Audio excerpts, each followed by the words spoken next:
আসসালামু আলাইকুম রহমতুল্লাহি ওবরকাতুহু। সম্মানিত দর্শক, বাংলাদেশের রাজনীতিতে আওয়ামী লীগের ভবিষ্যৎ কি? শেখ হাসিনা কি আওয়ামী লীগের সভানেত্রী থাকবেন, নাকি একটা রিফাইন্ড আওয়ামী লীগ গঠিত হবে? শেখ পরিবারের মধ্যে কি নেতৃত্ব থাকবে, নাকি শেখ পরিবারের বাইরে এই নেতৃত্বে কেউ আসবে?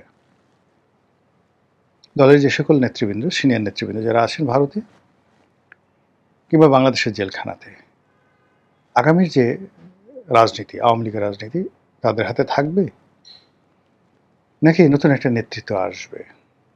এর বাইরে ভারত কি আওয়ামী লীগকে শেষ পর্যন্ত ওন করবে? ভারত কি বাংলাদেশ আওয়ামী লীগকে পুনর্বাসিত করার জন্য সর্বশক্তি নিয়োগ করবে, নাকি আওয়ামী লীগ একেবারে আদিকালের যে মুসলিম লীগ সেগুলোর মতো বিলীন হয়ে যাবে? দ্বিতীয়ত, বর্তমান সরকার সে কি আওয়ামী লীগের ব্যাপারে নরম হবে, নাকি সরকার এখন যেভাবে আওয়ামী লীগকে নিষিদ্ধ করেছে ওই যে সিদ্ধান্ত, সেই সিদ্ধান্তের উপরে অবিচল থাকবে এবং বাংলাদেশে আমিদের বা আমি এবং মামু, এই মামুদের যে রাজনীতি, যে কথাগুলো এখন জনপ্রিয় হয়ে গেছে, আমি এবং মামু, এই আমি এবং মামুর রাজনীতি চলতে থাকবে যতদিন না পর্যন্ত আর একটা গণ অভ্যুত্থান না হয়, যতদিন পর্যন্ত মানুষজন তাড়িয়ে না দেয়, যতদিন পর্যন্ত তারা ব্যর্থ না হয়। আসলে কি হতে যাচ্ছে এই বিষয়গুলো চায়ের টেবিলে, পর্দার আড়ালে, সামনে এবং যেখানে সুযোগ আছে টেলিভিশনের টক শো, যেটা এই মুহূর্তে যেটিকে বলা হয় পাবলিক পার্লামেন্ট, সেই পাবলিক পার্লামেন্টে কিন্তু আলোচিত হচ্ছে। জাতীয় সংসদে অনেক বিষয় আলোচনা হচ্ছে না, করা যাচ্ছে না বা হবে না, কিন্তু আমাদের যে সামাজিক মাধ্যমগুলো এখন এটা বলতে গেলে পাবলিক পার্লামেন্টে রূপান্তরিত হয়েছে। টেলিভিশনগুলো এখন আংশিক হলেও, সব টেলিভিশন সব বক্তব্য প্রচার করতে পারে না, সব বক্তাকে আনতে পারে না, কিন্তু মোরালেস এখনও টেলিভিশন টক শোতে যে আলোচনাগুলো হচ্ছে সেই কোনো আলোচনাতেই রাজনীতি নামক যে অধ্যায়টি রয়েছে সেই অধ্যায়টিতে আওয়ামী লীগকেও বাদ দেওয়া যাচ্ছে না, শেখ হাসিনাকেও বাদ দেওয়া যাচ্ছে না। এই হলো বাস্তবতা। এখন আমাদের যে রাজনীতি, সেই রাজনীতির জটিলতাগুলো কি শুরু হয়েছে? প্রবীণ রাজনীতিবিদ জনাব ফজলুর রহমান, অ্যাডভোকেট ফজলুর রহমান, তিনি অতি সম্প্রতি একটি সাক্ষাৎকার দিয়েছেন দৈনিক, ইংরেজি দৈনিক বিজনেস স্ট্যান্ডার্ডের সঙ্গে। তিনি এখানে খুব গুরুতর একটি অশনি সংকেতের কথা বলেছেন। সেটা হলো এই যে ঢাকা বারের নির্বাচন হলো, অত্যন্ত সেন্সিটিভ। ঢাকা বারের নির্বাচন হলো, তারপর এরপর সুপ্রিম কোর্ট বারের নির্বাচন হলো। তো ঢাকা বারের নির্বাচনটা হলো পৃথিবীর সবচেয়ে বড় বার কাউন্সিল। প্রায় ৩৫,০০০-এর মতো এখানে এনলিস্টেড আইনজীবী রয়েছেন। এই বার কাউন্সিলের যে গণতান্ত্রিক রীতিনীতি, এটা পুরো ঢাকা শহরকে ডমিনেট করে, বিচার ব্যবস্থাকে ডমিনেট করে, এবং একটা সরকার এবং একটা রাষ্ট্রের যে গণতান্ত্রিক মন মানসিকতা এখান থেকে শুরু হয়। আওয়ামী লীগ জামানাতে যা কিছু মন্দ, এটা কিন্তু একেবারে শুরু হয়েছে বার কাউন্সিল নির্বাচন থেকেই, চূড়ান্তভাবে তার পতনের। এবং সর্বশেষ যে নির্বাচনটি হলো সুপ্রিম কোর্ট বার কাউন্সিলের, যে নির্বাচনে ন্যাক্কারজনকভাবে বিএনপির প্রার্থীদেরকে ব্যারিস্টার কাজল, এখন যিনি রুহুল কুদ্দুস কাজল, তিনি ঠকে গেলেন।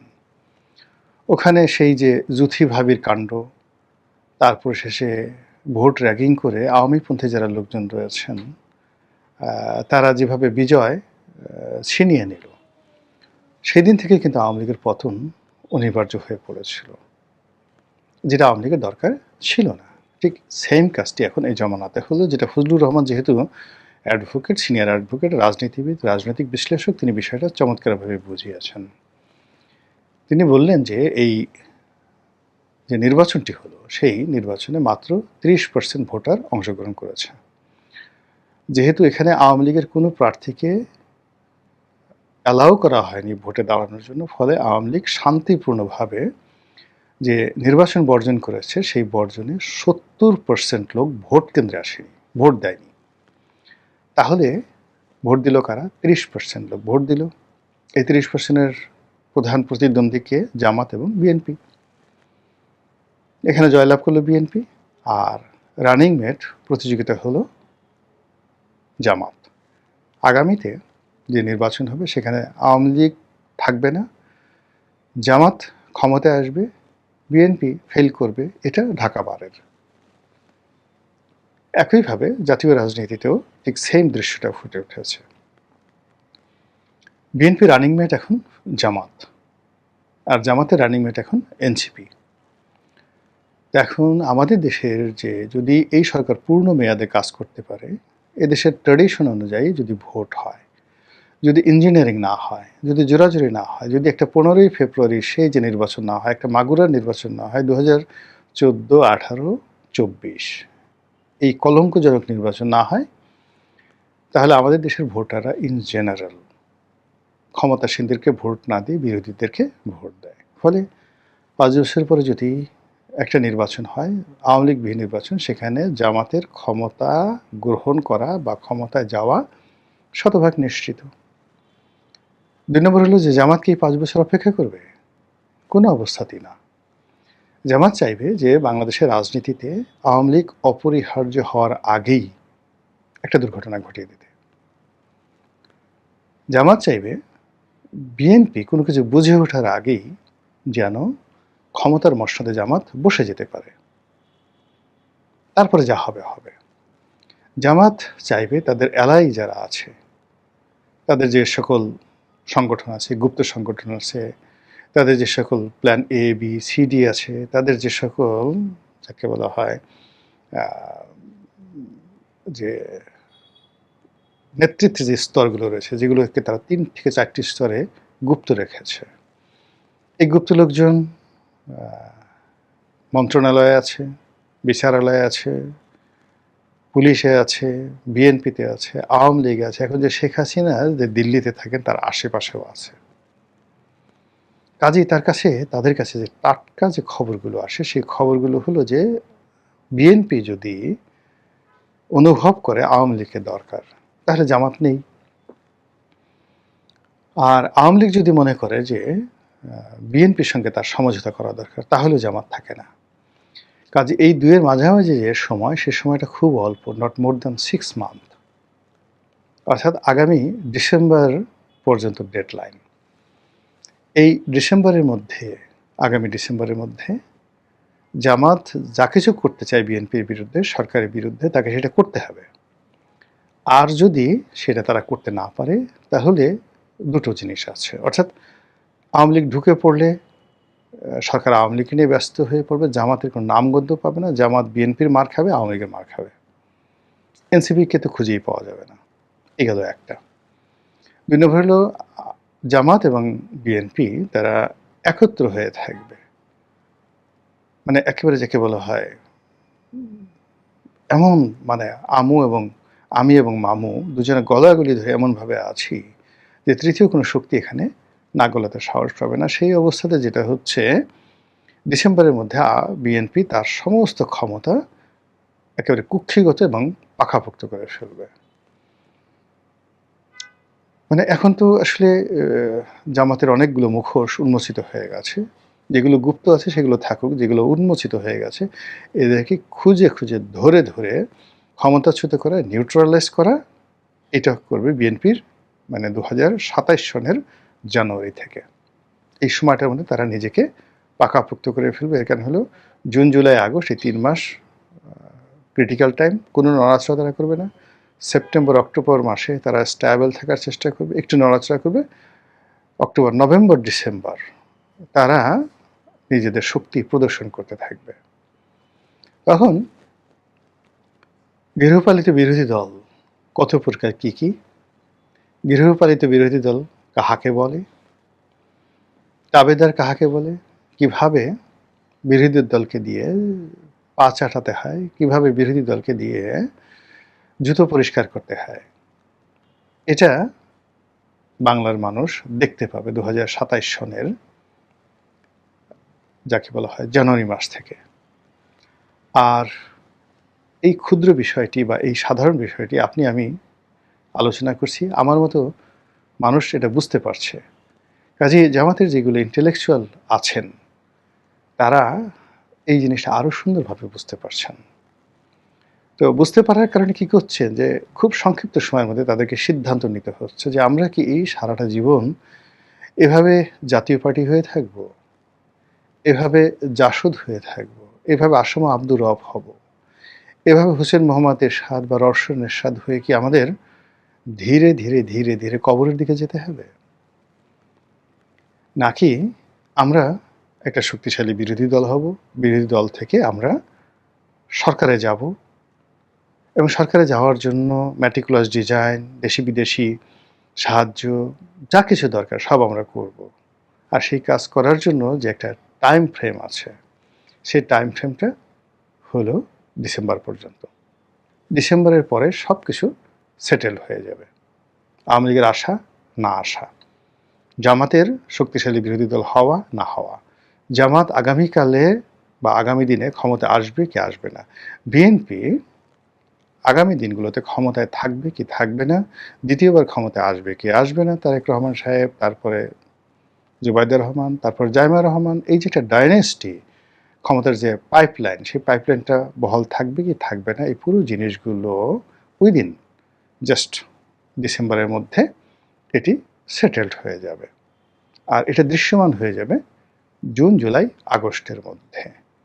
কাজেই এই যে আওয়ামী লীগ অপরিহার্যতা আসবে কি আসবে না, এটাও কিন্তু আওয়ামী লীগের যারা লোকজন তারা জানে যে ডিসেম্বরের মধ্যে এই জিনিসগুলো তাদের অবস্থান জানান দিতে হবে, তাদের শক্তিমত্তা প্রদর্শন করতে হবে, তাদেরকে রাজনীতিতে অপরিহার্য করতে তারা যে আছে এটা ব্যবস্থা করতে হবে। আদারওয়াইজ দে ক্যানট ডু যেটা মহেন্দ্র রাজাপাকসেরা পেরেছেন।